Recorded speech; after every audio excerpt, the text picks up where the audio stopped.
शाम के 6 बज चुके थे। मोहल्ले के हर घर में दिवाली की रौनक छा चुकी थी। खिड़कियों पर दीपक सजे थे, रंगोली बन चुकी थी, बच्चों की हंसी और मिठाइयों की खुशबू हर तरफ फैली हुई थी। पर शर्मा निवास के अंदर सास बिमला जी का पारा आसमान छू रहा था। कहाँ है तुम्हारी बहू? बिमला जी ने गुस्से से सोफे पर बैठते हुए पूछा। शाम के 6 बज गए, अभी तक न दिए सजे न पूजा की थाली तैयार। मोहल्ले भर में देखो सारे घर दमक रहे हैं, और हमारे यहाँ हर बार की तरह सबसे आखिर में। बहू को जरा सा भी होश नहीं। रात को दिए जलेंगे, ना जाए लक्ष्मी जी की पूजा कब होगी। हर साल हम ही पीछे रह जाते हैं। जब सब फुलझड़ी जलाते हैं तब हमारे यहाँ दिया जलाना शुरू होता है। अरे बड़ी बहू कहाँ रह गई? रमेश जी जो अब तक शांत बैठे थे बोले, अरे भगवान थोड़ा धीरे बोलो, मोहल्ले को सुना रही हो क्या? बहू सुबह से एक पल के लिए नहीं बैठी।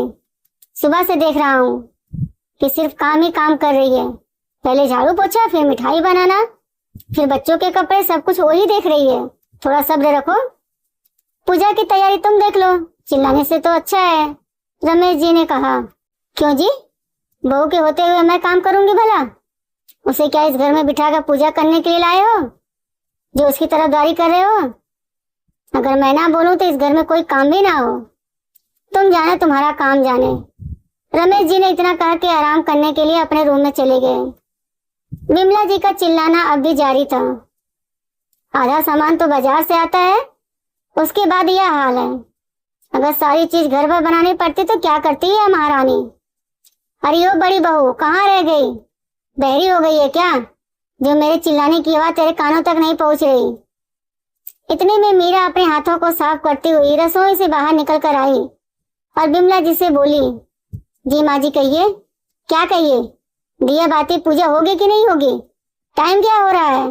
माँ जी सारी तैयारी कर दी है, आप पूजा और दिया जला दीजिए। धनतेरस के दिन यह हाल है, दिवाली के दिन क्या होगा? बड़बड़ाती हुई बिमला जी सोफे पर से उठी और रसोई में जाकर दियों की थाली को पूजा घर में ले आई। वहां दीप प्रज्वलित करके उन्होंने मीरा को आवाज लगाई, बहू दिए जला दिए हैं, अब जाकर इन्हें जगह जगह रखा और थोड़ा जल्दी हाथ चला। अभी तो रात के खाने की तैयारी भी नहीं की होगी, फटाफट से खाना बना ले। तेरे देवर देवरानी भी आते ही होंगे। यही तो एक त्योहार है जिसमें वह आते हैं साथ में हम मनाने के लिए। अभी मीरा दिए सजा ही रही थी कि देवर और देवरानी आ गए। देवर और देवरानी को देखकर बिमला जी बहुत खुश हुई। जरा इन लोगों के लिए पानी तो ले आ। मीरा रसोई में पानी लेने चली गई। ट्रे में दोनों के लिए पानी लेकर बाहर आई तो मोहन ने पूछा, भाभी आज खाने में क्या बनाया है? बहुत जोरों की भूख लगी है।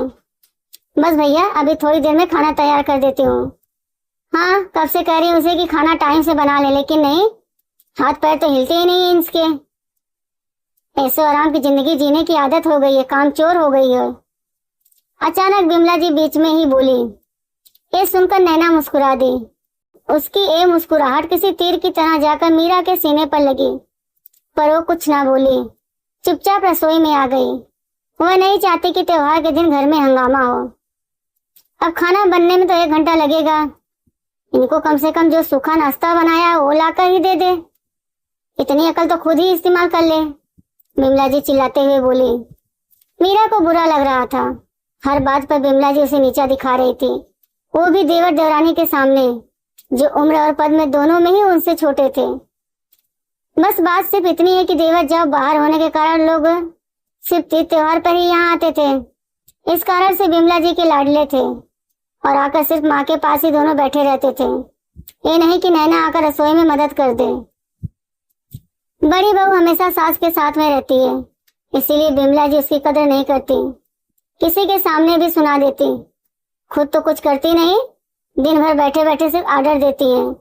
फिर भी मीरा बहू के काम में कमी निकालती रहती है। मीरा को आज भी बिल्कुल बैठने का मौका नहीं मिला, ना ही दिन में आराम किया था।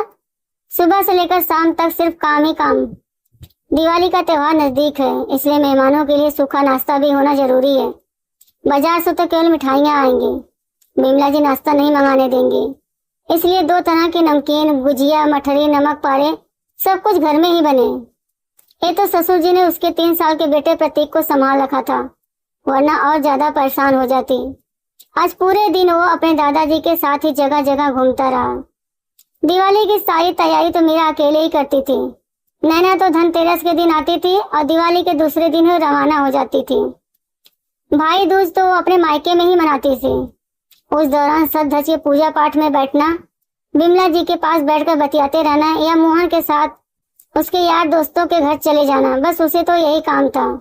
बिमला जी भी उसे कुछ नहीं कहती। उनका मानना था कि वो 3-4 दिन के लिए तो आती है, उसमें भी उससे काम के लिए क्या बोले। पर मीरा का तो काम बढ़ जाता, इस बात का उनको जरा भी मलाल नहीं था। पर इस बार दिवाली के दिन प्रतीक को बुखार चढ़ गया। अब वो मीरा को छोड़ ही नहीं रहा था। जो काम समय पर होना चाहिए था उसमें भी देरी हो रही थी। उस दिन मीरा ने नैना को कहा, नैना तुम दोपहर के खाने की तैयारी देख लो, मैं प्रतीक को डॉक्टर को दिखा कर आती हूँ। और प्रतीक को लेकर अस्पताल चली गई। आते आते उसे 3 बज गए, लेकिन जब वो लौट कर आई तो खाने के नाम पर सिर्फ दाल चावल बने हुए थे। पर मीरा को इससे भी कोई परेशानी नहीं थी। उसने थोड़े से दाल चावल प्रतीक को खिलाया और दवाई देकर उसे सुला दिया और खुद खाना लेकर खा लिया। बाद में वो रसोई में आकर शाम के खाने की तैयारी में लग गई। लेकिन शाम के 6 बजने को आए। दिया बाती की तैयारी किसी ने नहीं की। अब तो बिमला जी चिल्ला पड़ी, अरे बड़ी बहू देखो बाहर सबके घर के दिए जल गए, दिया बत्ती की कोई तैयारी है या नहीं। उनकी आवाज सुनकर मीरा बाहर निकल कर आई। देखा तो बिमला जी और नैना तैयार होकर बाहर हाल में आ चुकी थी। मीरा ने कहा, माँ जी मैं अभी तैयारी कर देती हूँ। क्या तैयारी कर देती हूँ? कितना धीरे धीरे काम करती है। आज दिवाली का त्योहार है, बाहर रंगोली तक नहीं सजाई तूने। ऐसे स्वागत करेगी तू माँ लक्ष्मी का? रंगोली? मीरा ने एक नजर नैना की तरफ देखा, फिर कहा, मुझे लगा कि आप लोगों ने तैयारी कर ली होगी। भला हम क्यों करेंगे तैयारी, ये तेरा काम है, तू मुझसे काम करवाएगी। और अगर छोटी बहू के लिए कह रही है तो कभी कभार आती है, उसे क्या पता कौन सा सामान कहाँ रखा है। पर माँ जी प्रतीक की तबीयत खराब थी, कम से कम मदद तो कर ही सकते थे ना। जरूरी नहीं कि सारी तैयारी मैं ही करूं। नैना भी तो इस घर की बहू है, उसका भी तो फर्ज बनता है। अच्छा तो अब हमें फर्ज बताएगी? बिमला जी के मन में जो आ रहा था वो सुनाई जा रही थी और नैना मंद मंद मुस्काए जा रही थी। पर आज मीरा से बर्दाश्त नहीं हुआ तो वो बोली, माँ जी त्योहार सिर्फ देवरानी का तो है नहीं, त्योहार तो मेरा भी है। पर काम सिर्फ मेरा क्यों? वो मेरी मदद क्यों नहीं कर सकती? वो भी तो इस घर की बहू है, उसका भी इस घर में दर्जा वही है जो मेरा है। फिर काम की सारी जिम्मेदारी मेरी ही क्यों? और फिर सारी जिम्मेदारी मेरी है तो ये लोग आते क्यों है त्योहार पर? मैं तो नहीं बुलाती इन्हें। मीरा इतना कुछ बोल गई जिसे सुनकर बिमला जी बुरा मान गई और गुस्से में आकर बोली, बड़ी बहू जबान संभाल कर बात करो। क्या त्योहार के दिन तुम लड़ने को तैयार हो गई?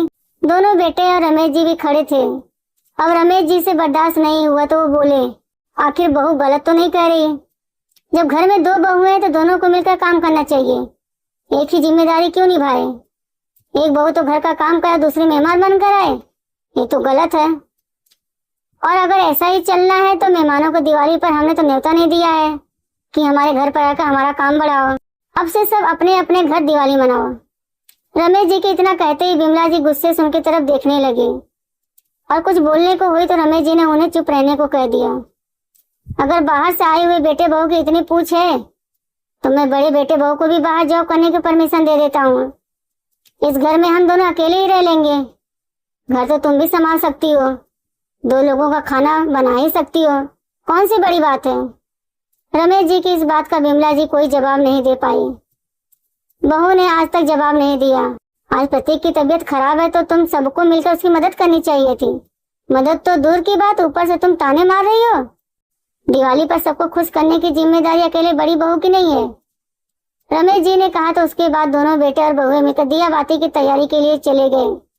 वहीं नैना बाहर रंगोली बनाने के लिए, इधर बिमला जी पूजा की तैयारी के लिए चली गई। वहीं बड़ी बहू मीरा तैयार होने, जबकि नन्हा सा प्रतीक अपने दादाजी के साथ खुश था। चलो अब सब मिलकर दीप जलाते हैं, घर नहीं दिल भी रोशन होना चाहिए दिवाली पर। सबने मिलकर दिए सजाए। रमेश जी ने बाहर रंगोली के पास दीप जलाया। बिमला जी ने बच्चे को नए कपड़े पहनाए और मीरा ने आरती की थाली थाम ली। शर्मा निवास अब सच में जगमगा उठा था, सिर्फ दियों से नहीं, अपनों की एकता और प्यार से भी। आज पूरा परिवार हंसी खुशी के साथ दिवाली मनाया। सास को भी समझ आ गया कि त्योहार सबका होता है, चाहे कोई छोटा हो चाहे कोई बड़ा।